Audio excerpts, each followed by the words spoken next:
Well, in keeping with our theme of generosity and gratitude and in our stewardship season, I'd like to share with you a brief theology of offering, if you will. It arises out of a simple premise. Why you give is every bit as important as what you give. Unless you think I'm only talking about money, let me hasten to say that what we have to offer God is a lot more than money. We have time, talent, energy, the creative gift of imagination. And in many ways, giving money is the easiest part. Can't tell you how many times someone has said to me, I can't be there to help, but I'll be glad to send you a check. And I appreciate that. But sadly, the truth is, one of the quickest ways to get somebody off their back is to make a financial contribution. But it's appreciated. So yes, when I talk about the theology of offering, I am talking about money, but I also want us to think about everything we have to offer, not just money. And the underlying question to all of this is simply, why? Why would you contribute a significant portion of your precious time and limited resources to the church or actually any other favorite organization or charity?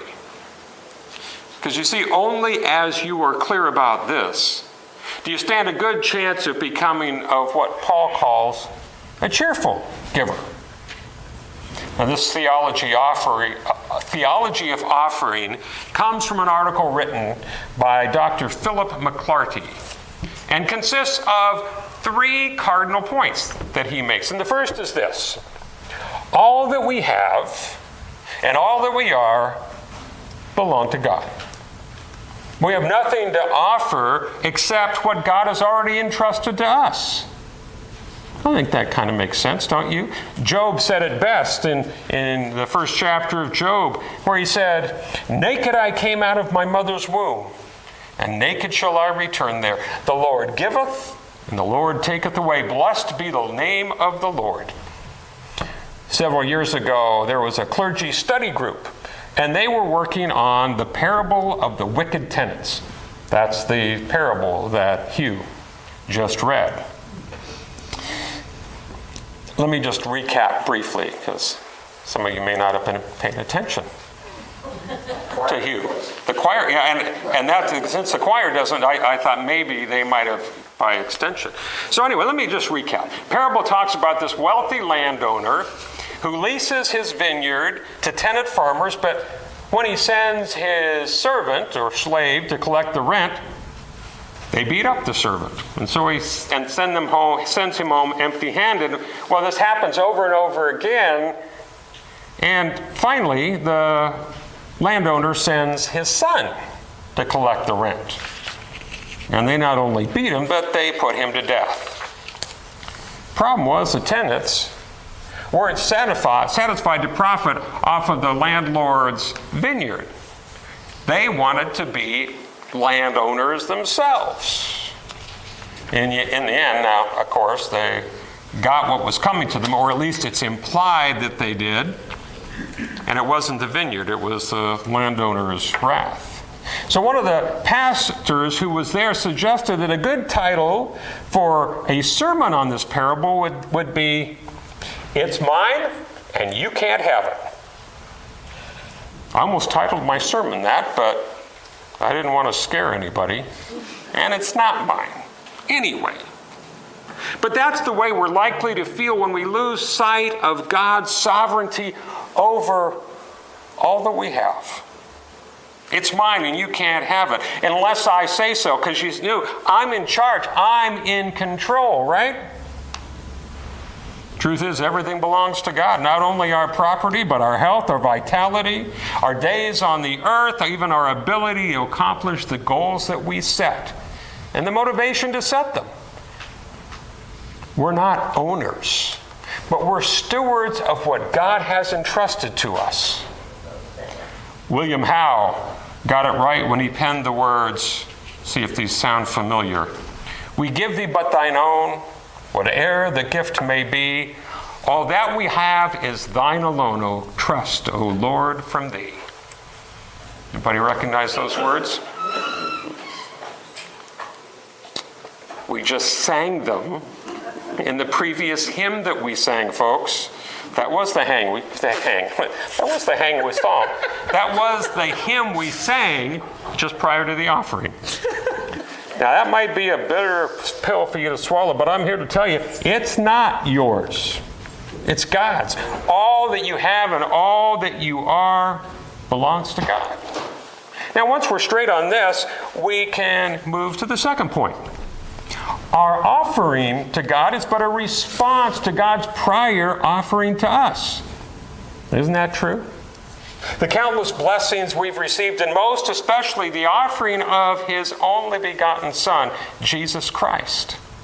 Apostle John says in his first letter, he says, we love Him because He loved us first. Much the same way we give because God has first given to us. Stories told of a father who took his little boy to a baseball game. On the way to the stands, he bought a package of peanuts and gave them to his son. As the game got underway, father asked his son if he could have a peanut. Little boy clutched the bag tightly and said, No, they're mine. Father said, okay, I was just hoping you'd want to share. Well, at that, the little boy thought for a moment, and then held out the bag and said, you can have some, Dad. Father took a peanut, put his arm around and said, son, it's really not about the peanuts. It's about doing things together and sharing what we have with each other. Here's how it is. God gives to us and we give to others. We're to be conduits of God's grace and love. And as long as we understand ourselves to be conduits, not containers, the blessings flow freely. In fact, the more we give, the more we have to give. Because you see, you can never outgive God. It's when you start hoarding and stop giving, when you start thinking of your assets as that which you've earned, or that which you deserve, and that which you need to hold on to tightly, that the problems begin. I said it before, but it bears repeating. God not only gives us what we have, God also gives us the ability and the motivation to have it. Sure, it takes a lot of hard work to get ahead. It takes effort on our part and perseverance and the willingness to make sacrifices, but these are all part of the gift. In school, it's the students who study hard to make good grades who benefit the most. It's the employee who works hard for a promotion who gains the respect of his peers. If everything were given to us on a silver platter, we wouldn't appreciate it, would we? It's only when we do our part that we're fulfilled. Now, the problem is that having put in the time and effort to succeed, we make a mistake of thinking that the fruits of the success that we had are ours to enjoy, not God's gifts to share with others. See, only as you make the connection between your resources and God's blessings will you ever be able to be free to give gifts to others without resentment or expecting anything in return. Murdoch Walker was the shop teacher at East Chambers High in Winnie, Texas. He's one of those handymen who could do just about anything.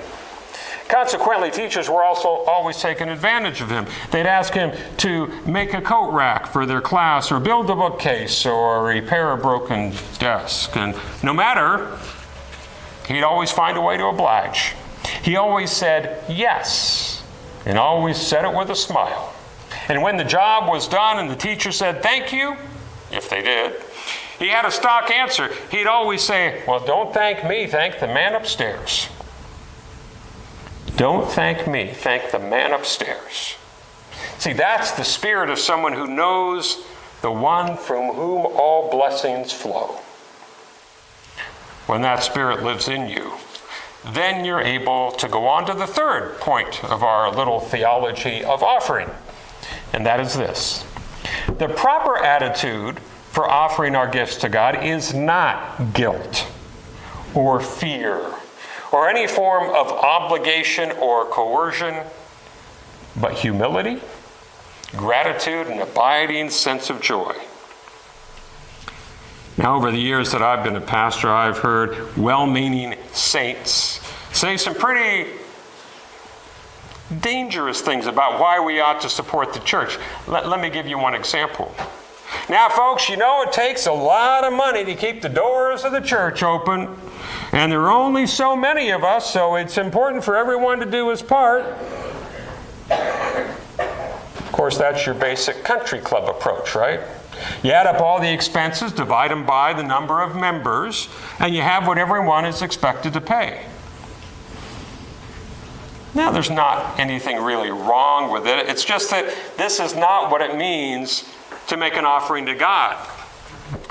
Neither is this one, spoken by another well-meaning saint, who stood before his congregation with arms on his hips, his elbows out, and said, "Now, I know that there are some of you out there today who aren't paying your fair share, and you know who you are." Now, that's the guilt approach, right? The shame on you approach. And it has nothing to do with making an offering to God. What you give to the church ought to be given of your own free will and not forced in any way. This is where we read it once again from the Apostle Paul, who told the Corinthians when he asked them to make an offering to aid the church in Jerusalem. He said, "Let every man give according as he has determined in his heart, not grudgingly, not under compulsion, for God loves a cheerful giver." Now, we talked about that last week, didn't we? But it's important to reinforce it.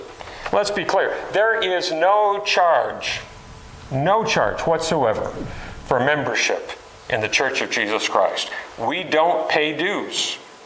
We're not assessed for our share of the expenses. We're not taxed in any way. And as I just went over this morning, I went, well, there is per capita. So other than per capita, and even the per capita, you're not required to pay. The church is, but you're not required to pay that. We invite you to, but you don't have to. We don't even take up a collection. Did you know that? What just happened here just a few minutes ago was not a collection. It's an offering. And there's a big difference. See, a collection is a way of passing the plate to raise money. An offering is a means of praising God to show our appreciation for God's countless blessings in our lives. Someone said, as we approach this important time in the life of our church, may we remember why we give. We give out of love and gratitude to God and of love for each other. And isn't that true? Let's wrap it up this way. Why we give our money, our time, our talent, our creative energy is every bit as important as what we give. Theology of offering can help us be clear about why and what we give. It's as simple as 1, 2, 3. And if it works for you, I invite you to make it your own. See if this makes sense to you. If it does. Number one, all that we have and all that we are is because of God. We have nothing to offer except what God has already entrusted to us.